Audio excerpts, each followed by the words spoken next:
राधे कृष्ण। चतुर्विंशति सर्ग। देवताओं का राम को आश्वासन करना। तब सीता जी को इस प्रकार वेग और क्रोध देखकर लोकपाल देवता और पीतर ब्रह्मा जी वे सीता के प्रश्न करने को युक्त हो उन्हें संतुष्ट करने लगे। देवता हाथ जोड़ बारंबार प्रणाम कर राक्षस नाशिनी जानकी की ब्रह्मा आदि देवता स्तुति करने लगे। जो यह माहेश्वरी शक्ति ज्ञान रूपा अति लालसा युक्त है, यह राम वल्लभा अनन्य और निष्फल तत्व में स्थित है, वह स्वाभाविक की शक्ति आप ही से होती है, जैसे सूर्य की कांति निर्मल होती है। वह एक ही वैष्णवी शक्ति रण में बड़े वेग से और क्रोध से परापर रूप किए राम के निकट क्रीड़ा करती है। यही सब जगत करके अपना कार्य करके विहरती है। ईश्वर को कार्य करने की आवश्यकता नहीं है। देवी की चार शक्ति स्वरूप में स्थित है।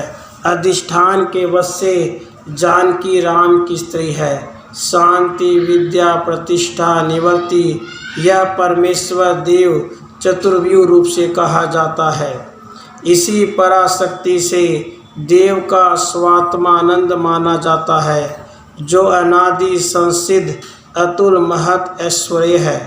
वही परमात्मा राम द्वारा तुम्हारे संबंध से प्राप्त किया जाता है। यह सर्वेश्वरी देवी सब भूतों की परिवर्त करने वाली हैं। तुमसे ही यह मायावी पुरुषोत्तम भ्रमण कराई जाती हैं। यह मायात्मिका शक्ति सर्वाकारा सनातनी है। यह महेश्वर का विश्वरूप सदा प्रकाशित करती है। हे देवी, और भी मुख्य शक्ति तुमने ही निर्माण की है। ज्ञान शक्ति, क्रिया शक्ति, प्राण शक्ति, यह संपूर्ण शक्ति और उनके शक्तिमान निर्माण किए हैं। वास्तविक एक ही शक्ति और एक ही शक्तिमान शिव हैं। तत्वदर्शी योगी इनमें भेद नहीं मानते हैं। संपूर्ण शक्तियों का स्वरूप जानकी देवी शक्तिमान राम है।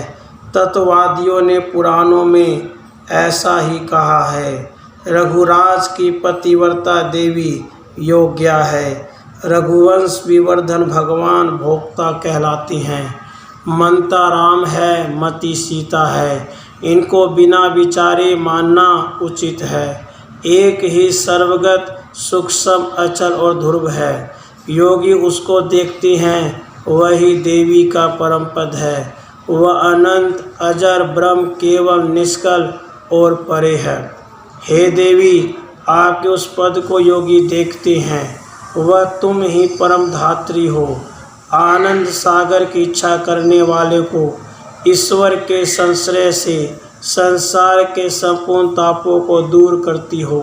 हे महेश्वरी, इस समय तुमको प्राणियों का संहार नहीं करना चाहिए।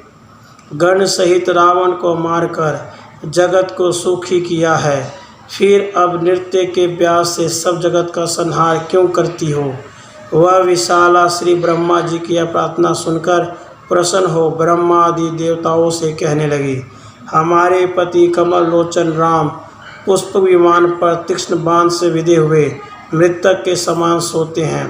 हे देवताओं, उनके ऐसा होने में जगत के हित की किस प्रकार इच्छा कर सकती हूँ। इस चराचर जगत का एक ही ग्रास कर जाऊँगी।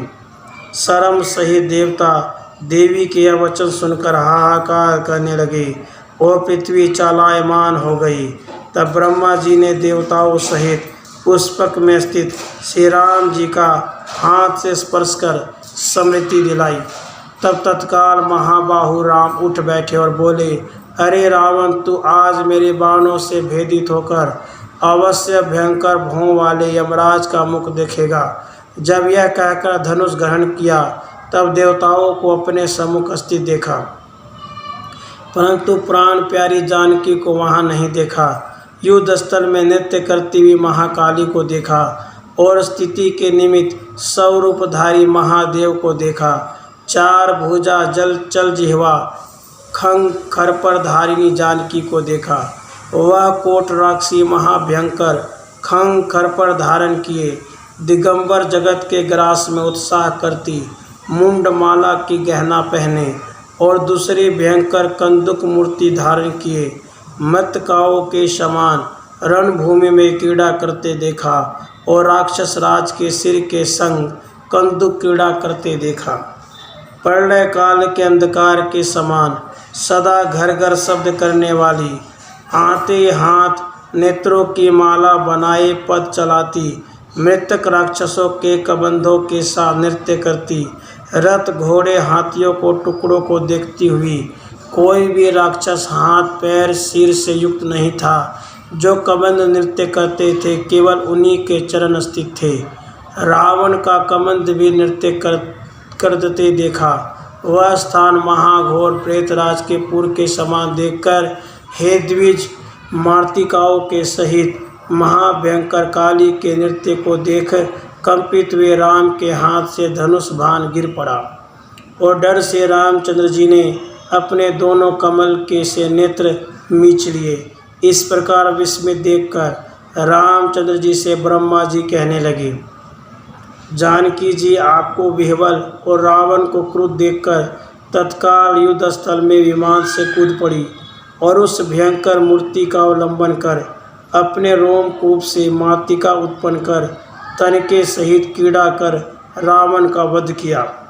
अब यह राक्षसों का वध कर व्यवस्थित और नृत्य करती हैं।